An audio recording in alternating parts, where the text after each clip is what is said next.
मल्हार सप्तशती अध्याय 11 श्री गणेशाय नमः. सनत कुमार उवाच.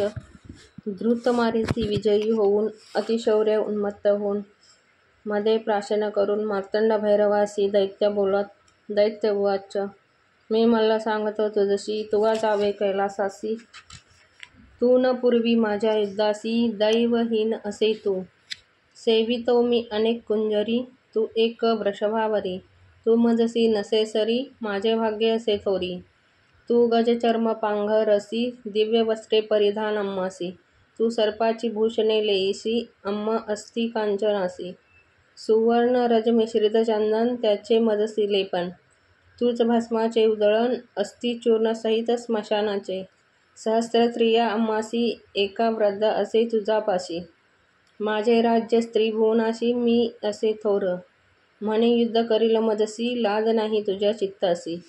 स्पर्धा करता गजाशी काय उंदीर समर्थ होय. समुद्राचे कराव्या प्राशन बालक समर्थ होईल. प्रलयाग्रीचे शमन काय पतंग करेल. काळातील मेघ निवारवयासी काय समर्था वायुसी. सुवर्णगिरीचे उन्मळन करण्यासी गजाशी सामर्थ्य नसे. ऐसे कठीण वचने ऐकोनी मनी खवळला शूलपाणी. सोडिले अनेक तिकट बाणी त्या मधोमध दैत्यावरी. बाण देता देखिले दैत्य पट्टीचे निवारिले. उग्र करवाळ करी घेतले वेगे धावे शिवावरी. दैत्य येता देखुनी शंकरी दृढ करोनी. खडतर शर सोडून दैत्यराजाशी रोखिले. बाण मल्लाचे अंगी आदळले आदळताच ते मोडिले. दैत्ये तृणावरी मानिले खडतर बाण शिवाचे. भैरवे उड्डाण केले तिकट खडक करी घेतले. दैत्याच्या वामभुजी मारिले मग डमरू नाद केला. डमरू नादे ब्रह्मांड गर्जिले दैत्ये सिंह नाद केले. दोघांचे युद्ध प्रवर्तले उपमा नाही तयसी. मेरू पर्वताच्या शिखरासी कोणता पर्वत साजे उपमेसी. तैसे मार्तंड भैरवाच्या उपमेसी कवन वर्णू शकेल. दैत्याने गजरूप धरले डोके गगनासी लागले. सप्तसागरासी आंदोळले उच्छ्याचे विक्षेप करोनिया. मदाची या धारा पडती तेने पर्वत ओले होती. मदोन्मत्तो गणपती वेगे चाले रणभूमीसी. गजाने क्षुधादंड उचलिला तेने ग्रह नक्षत्रा फळ काढिला. चंद्र सूर्याच्या आड आला सर्वत्र अंधार झाला. सिद्धीसी वाटे भीती गृहे सोडोनिया पळती. दैत्य सहस्र गर्जिती त्यावेळी रणभूमीस. गर्जने भूमी आंदोळती मेघे भूमी वरी पडती. आवेशला तेव्हा पशुपती दैत्यराजा मल्लासुरावरी. करी खडक वाघ घेतले दैत्याच्या मस्तकी मारिले. मल्ले वरीच्या वरी धरिले चर्म खेटके करोनिया. मल्लासूर हासे शंकरासी बळ तुझे कळले अम्मासी. भैरवे सोडले अग्नी अस्त्राशी दैत्यावरी असे क्रोधे. अग्निज्वाला तेव्हा निघाली पर्वत सिंदूर वर्णे होती. सागरे जलचर तडपती महादाहे करोनिया. अश्वधूम आकाशी जात नक्षत्रे आच्छादली जात.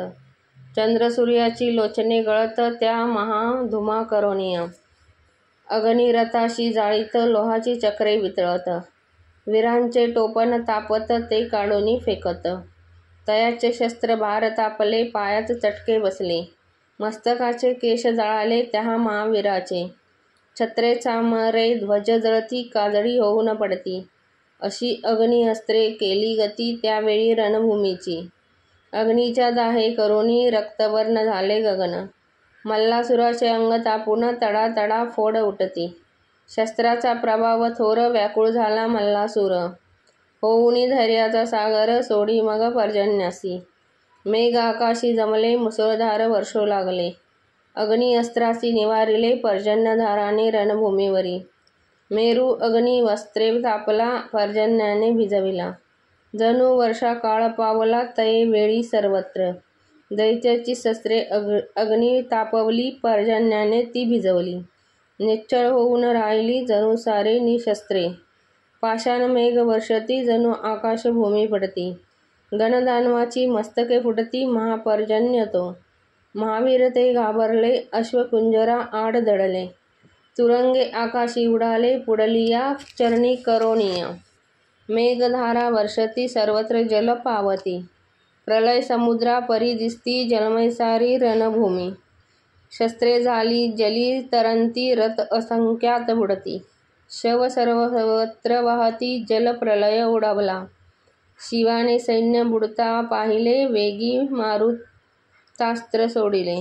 तेने पर्जन्यास निवारले प्रलय नाहीसा झाला. मारुतास्त्रे जल शोषिले ते आकाशी समुद्र राहिले. दैत्य सैन्य उठवून नेले नभात कापसा परी. त्यावेळी मल्लासुर कोपला दारुण सर्पास्त्र शोधिता झाला. सर्वत्र सर्प दिसू लागले भैरव सैन्यासही. सर्व फडा दंश करती विष सर्वत्र गाळती. ओढोनी जिवारी झोंबती रणभूमीवरी सर्वत्र. मार्तंड भैरव आवेशला गरुडास्त्र सोडिता झाला. गरुड भये सर्पे कंप सुटला गेले पाताळी सर्प सारे. शंभू काय करता झाला पाशुपस्त्रे त्रिशूळ मंत्रिला. मल्लासुरा ते मारिता झाला अते क्रोधे करोनिया. दैत्य गदा मुसळे मारित शरे मुसळ्याते निवारित. चक्र नांगर फेकीत परी ते त्रिशूळ येतसे. त्रिशूळे सर्व शस्त्रे झाकीला दैत्याच्या जवळी आला. मल्लाच्या वक्षस्थळी आदळला काळदंड जणू काय. दैत्य हाहाकार करती रणभूमी सोडून पळत. मल्लासुराचे डोळे विरविरती पडला दैत्य रणभूमीसी. शंभू उवाच अहो दैत्यराजा उठशी का न युद्ध करीशी. तू तर थोर युद्ध असशी का पडला रणभूमीसी. मार्तंड भैरवे चरण उचलला मल्लाच्या मस्तकी ठेविला. चरण स्पर्शे दैत्य निर्मळ झाला शत्रुत्व विसरला शंभूसी. दैत्य चरण मस्तकी धरून लोचने आनंदे जळे धरून. उत्कंठा भक्ती करून स्तवित झाला शिवशंकर. मार्तंड भैरवाचे चरण जे दुस्तर व्यथा हरण. सदा घ्यावे आपण जो स्वामीचा सेवेकरी. इति श्री गुरुमाऊली विरचित प्राकृत भावार्थ टीका ब्रह्मांड पुराणे क्षेत्रखंडे मल्हारी सप्तशती एकोदशाध्याय. श्री कुलदैवत खंडेराव महाराज चरणार्पणमस्तु.